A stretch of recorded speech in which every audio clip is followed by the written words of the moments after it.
everybody. Diatonics. It's been 20 years since the release of the original GTA Vice City. This is a game that needs no introduction. I might have been able to play it like for an hour without it crashing. Of course, it's went through about 6 or 7 updates at this point. Now it's playable, but they screwed a bunch of things up that they fixed in previous patches, which is beyond me. And they managed to not fix other glaring issues that are still in this game. So we're gonna go over it. As in all 3 games, this one has an updated pause menu. And for some reason, by the beach, it's always misrepresented. Anywhere that they show brown, it's water, just rule of thumb. All the pause menus had the San Andreas stones, including this, but they changed it. Couldn't believe that it was in there in the first place. When you go into the settings, you can't disable your HUD. Like, what? Like, what open world? I just don't understand it. Like, it has some good settings in place of it. Motion blur, bloom, you can control all of that, including the contrast, brightness, but why can't you turn off the HUD? You know, even the size for the captions, but you can't turn off the HUD, or at least make it smaller. Ugh. So right off the bat, when the game gives you control over Tommy is where a lot of players are going to be disappointed, myself included. What was the first memory you ever made with this game?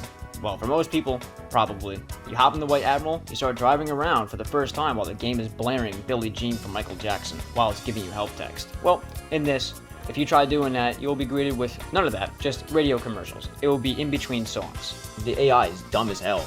And Rockstar knew that the pedestrians were dumb as rocks because sometimes when they walk into a wall or they lose their pathing, they'll either walk in circles or they'll scratch their head, or you know, you'll get the occasional "Donde estoy?" Most of the textures have been updated and they definitely look better than the original. However, there are still textures from the PS2 that have not been touched. And when you walk past them during the daytime, you'll see that it's flickering. It has lighting issues because it's a 2D sprite. One thing I forgot to mention in my last review is that all the games in this trilogy have 2 different graphical settings. One is fidelity, which gives you the highest graphical setting possible for the hardware that you're running it on. And performance downgrades the graphics a little bit for the sake of frame rate and smoother gameplay. This game originally was developed on the PS2 dev kit at 30 frames. All these games were capped at 30. They tied the physics calculations to the frame rate. So at 30 frames, everything appears normal, but at 60 and up, you start getting camera issues, animation issues. In this port, they kind of fixed that a little bit. It's kind of alleviated. Some of the issues are still there. At least you can let go of the gas and it won't come to a complete stop like it's an electric car. The game adds dynamic lighting, all that good stuff. But adding dynamic lighting to an older game like this that used to have baked-in shadows, it's very hard to pull it off unless you have a consistent art direction and you make everything look like it fits. It's still kind of gone, but not as bad because the game was already sunny and vibrant by proxy. So I can safely say, out of all 3 games in this trilogy, Vice City seems to be the only one they actually tried putting effort into. The light-soaked streets with the hotels, they really put time into this. Like the Ocean View Hotel that you stay at in the very beginning of the game looks incredible. It definitely is an improvement if you ask me. But in this cutscene, everyone was making fun of Tommy's player model because he kind of looks chubby. I believe that has to do with the way his shirt clips into his jeans. Honestly, he doesn't look that bad. Especially compared to player models in San Andreas, where if you shine headlights at them, they turn yellow like they're a Simpsons character. Oh man, the LODs look like clay models, especially when you zoom at it with a gun from far away. It's ridiculous. The best thing about this port that I've been enjoying the whole time is the fact that when you get on a dirt bike or a street bike, it's super hard to fall off. But yeah, when you put it in cinematic mode, it gives you an extra angle when you wheelie, but at least it gives you a nice first-person perspective of the bike itself with the gauges and whatnot. Another thing this port does right is the improved explosions. The properties for the explosions stay exactly the same, such as the blast radius and whatnot, but they look better, and it leaves behind blast craters on the ground. It looks kind of cheap, but they tried at least. Another thing they messed up in this is when you get into a car that has an alarm, when it goes off, it's just a solid tone the entire time. Sometimes you can change it when you bring up the radio station, or if you get out of the car, it will go off as normal, but the moment you get into the car while it's going off, it's just a solid super annoying. Does anyone remember the beach ball? Yeah, you can play keepy uppy with a beach ball in the original game. But now in this port, it spawns in more places like the beach. One problem, it's super hard to pull off now, because there's no shadow directly underneath the ball to tell you where the ball is. In the original game, like if you pop the ball up, it'll give you a shadow, and all you had to do was just position Tommy directly over that shadow, and the ball would just come down, and you'd be able to keep it up, and it will give you a count. Strangely enough, with an SMG, you can actually play keepy-uppy with the gun, and you can hit it a few times, though it's incredibly hard to do, but it is possible. So, you can spend hours doing that if you like. They put this effect into all 3 games, and it kind of gives every door a low-res interior that you can see inside of. And in some cases, it looks good, gives it more depth, but in some other instances, it doesn't look good, like right here. It looks completely nauseating. How did this look okay to them? I mean, just look at it. It doesn't even look realistic either, or convincing, because when you go by certain buildings, it's just copy and paste interior throughout every single one of them. Now here's a spot where I want to be. Another bug in this port is when you hit a pay and spray, which is supposed to get rid of your wanted level, it will flash at first, giving you a chance to lay low, otherwise the wanted level will become reinstated. Well, if you go through the pay and spray and you lose your wanted level, while your stars are flashing, cops will still try to throw down spike strips. So this is a quick clip of the game in fidelity mode. It's running on PS4 Pro. If you have any hardware that's more powerful like a PC, you will get volumetric clouds instead of these. The game looks pretty damn good. Does this look as good as it possibly could? Or even close to that? No. In 2021, which is when the game dropped, I'll just go by that year. In this day and age, no, this is not as good as this game could possibly look. It's not even close to what they could have done. On a PS4 Pro, even though by this point it's outdated hardware, they still could have went absolutely apeshit with this game. I mean, it's 20 years old. The game itself is not hard on the system. They could have added a lot of improvements to this. But they just slapped this all together, you know, gave it some lighting effects, put it into the Unreal Engine, and barely touched it until the updates came around. You know, they just released broken garbage. They release unfinished broken garbage at this point. Because they know people are going to pre-order it. I wish people would stop pre-ordering. I can't tell people what to do, but I know that would be a big step in the right direction. Speaking with your wallet, not giving these companies your fucking pre-orders. If you're in this mission, try to fail it any way you can, just to take DS's car. It's damage-proof, bulletproof, explosion-proof. Put it in your garage. It's definitely great to have. In a mission or just to fuck around with. Even though the weather has been downgraded, in my opinion, at least the quality of life effects are still there. Even the street lights, they'll blink yellow, they'll turn into emergency floodlights, and the trees will still sway erratically. When you complete certain missions that involve buildings exploding, like Demolition Man, it looks absolutely dreadful. I mean, it shows you it at like 10 frames per second. The entire time I was watching it, it felt like my PS4 was gonna crash. Like, how could they have left that in as an oversight? It looks exactly how it did on the PS2, but, like, why does it look like that still on modern hardware? This entire trilogy seems to have a problem with the terrain not matching the collision detection. It's not as bad in Vice City because it has the flattest map. There's hardly any elevation in this game compared to GTA 3 or San Andreas. And I know why these games had this problem. Because they were lazy, they used an AI upscaler to smooth everything out and to increase the polygon count. But they kept the collision detection exactly the same. I don't know what to say. It's the only reason I would ever recommend Vice City out of any of the games in this series, because that issue isn't as bad, because the map is completely flat like a pancake. Even with that said, this game still has that issue. This port lets you zoom in whenever you aim down the sights with a rocket launcher now, and that's just freaking amazing. If you manage to pop the hood off one of these cars and you get out and look at the engine, now there's a 3D model of the engine bay. But for some reason, all the games but GTA 3 has this. They remastered all 3 of them, but GTA 3 still uses a 2D texture, just a picture of an engine bay, just like the PS2. I mean, come on, really? Like, what? That's just sinful. The Leaf Links golf course has always been my favorite part of the map.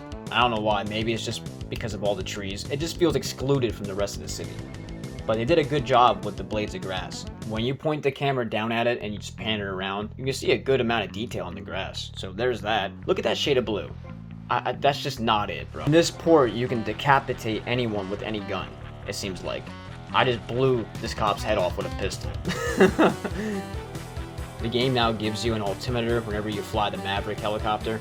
It doesn't give you one when you're flying in a plane for some reason. I don't know why it's inconsistent like that, but it is. Fits perfect. Bit tight around the crotch, though. Oh, yeah, mine too. I'm shocked with how good the mall actually looks in this port. The mall looks amazing. They added a whole bunch of details to it, a lounge section in the middle of the floor, and the stores. They added a whole bunch of fully fleshed out interiors to the mall. Only problem is, it just looks good. It would have been nice to make them accessible as an upgrade to the game so you have more interiors to hold down or to have shootouts in. But no, it's just decoration at this point. But still, it looks amazing. I couldn't believe they actually put this much effort into just one part of the map. Yeah, the chainsaw is definitely OP in this game. They buffed it. You don't even have to face them completely and it just mows everyone down. No clemency at all. While the prostitute system still works in this game, I've noticed it's very hit or miss. Almost kind of broken, sorta. They'll walk up to your car like normal and they'll make it seem like they're gonna jump in, but then they'll just walk away. Like they just forgot what they're doing. You just have to help them out sometimes. They need a little assistance. Like you have to put your door up against them to hop in. And then other times they'll just work normally, as it should. Same thing kind of happens when you're in the ice cream truck dispensing ice cream to people. They're supposed to walk up and do the exchange animation. Well, a lot of times it won't happen. They'll just get stuck. Or they'll just perpetually walk into the truck. Yeah, that's very fun. All that could have been ironed out if they actually looked at the game or play tested it for about 2 minutes. But gone are the days where there's actual quality assurance in any product before they put it out. You cling to an illusion of permanence. What? You think all things will last. Youth, loved ones, pizza. All will pass or end, and you must accept that. Comical thing I saw when this game first dropped, it was before all the patches. The SWAT truck is supposed to normally spawn green like the police car. Well, the SWAT truck didn't have that. It just had a broken glass texture. I'm not even kidding. The entire truck was see-through. It had shattered glass as the texture for the walls of the truck. I can't even make this up. It was only until after these updates did they make the SWAT truck look normal instead of just a box of broken glass with wheels. There's a painting I saw just chilling in one of the movie studios, and I wonder if this is a clue. Is that gold-colored aluminum foil and curtain rods? Yeah, it looks just like the LEM to me. They just got one thing wrong though. There's dust on the footpads. Even though the chainsaw definitely feels like it's been buffed in this port, there isn't any screen effects for the blood. Matter of fact, there isn't any effects for the rain either. I was surprised to see that the stadium events were still left the same. I can't say the same for San Andreas. Matter of fact, that port had so many silent interiors, it just wasn't even worth playing the game. It didn't even make any sense because the songs that were not playing in those interiors were still in the game. You could hear those songs on the radio, they were still there, but they just don't play in the interiors. Almost all of them are silent. I couldn't tell you why. And even after all these updates, when you boot it up, it's still the same. There's so many problems they have yet to fix. When it first came out, I said, I understand they can fix most of this with patches, but this is going to go beyond that, and I don't think they're going to put the effort in to do it. And so far, I've been right. The irony. What's funny to me is how they managed to fix the one building in downtown. It used to not render, and then they fixed it. It did render all the way across the map, no matter where you were. You can see the building, you can see the lights, the detail. This new update that they brought into the game completely destroyed that. Now it's back to the way it was. The biggest building in Vice City will not render from a distance unless you're like 1,000 feet away from it. How could they have managed to screw something up that they fixed? You know? The sea level in this game for some reason has been lowered. So now everything that's on the sea floor is now more visible, including a giant sandbar by the beach. It sticks above the water, so you actually have more surface area of the map to explore now, which is great depending on who you ask, I guess.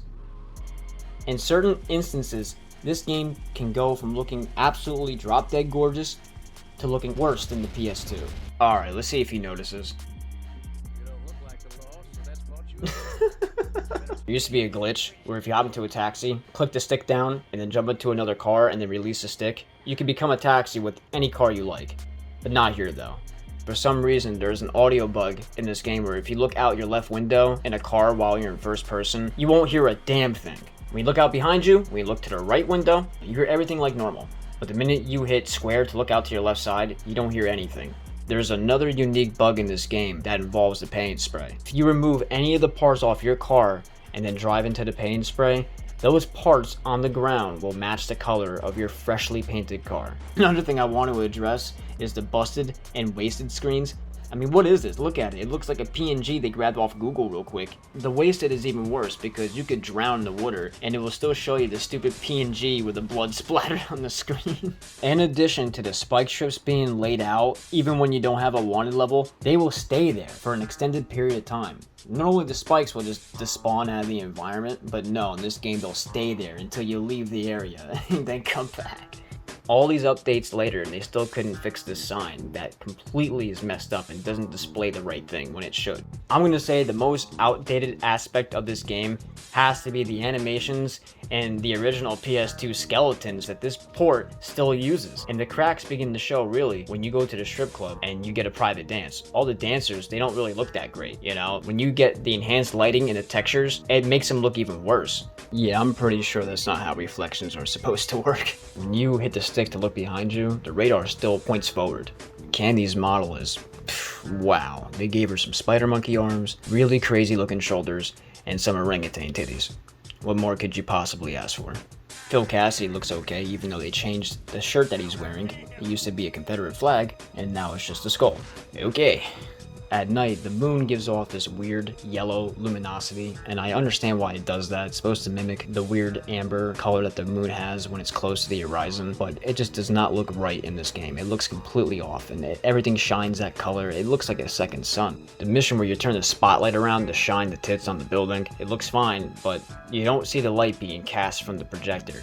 You just see the light on the building.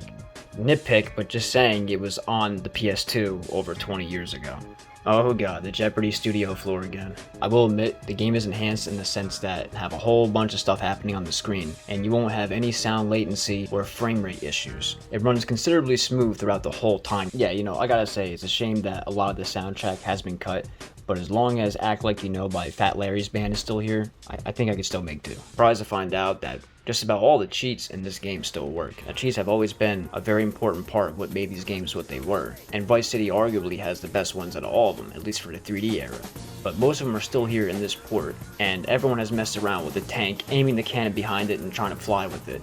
This is what fog looks like on this port. Look at that, when you compare it to the original. I mean, there were some actual fog effects that would roll in and obscure the view. It would roll over the ground, you would noticeably see it, and it would be gray, like normal fog. There were different types of clouds that would hang low to the ground, and when everything was done, you would see rainbows. There's no rainbows in this either. There are also no birds in this game. There's another spot at the mall that isn't solid, at the west entrance, and it's big enough that you can fly a plane through it and just fly completely underneath the map. Try to fly it underneath, it would get stuck a lot on like these invisible barriers, and the plane would just perpetually spin. I'd be lying if I said I wasn't having any type of fun playing it, or if I didn't have fun making this review at all. War Drum Studios is the developers for this game. Their entire business has 5 employees, and I don't even know if those are all the developers. So, you have a maximum of 5 developers on this game that worked on this, and they still want $30 for the whole trilogy.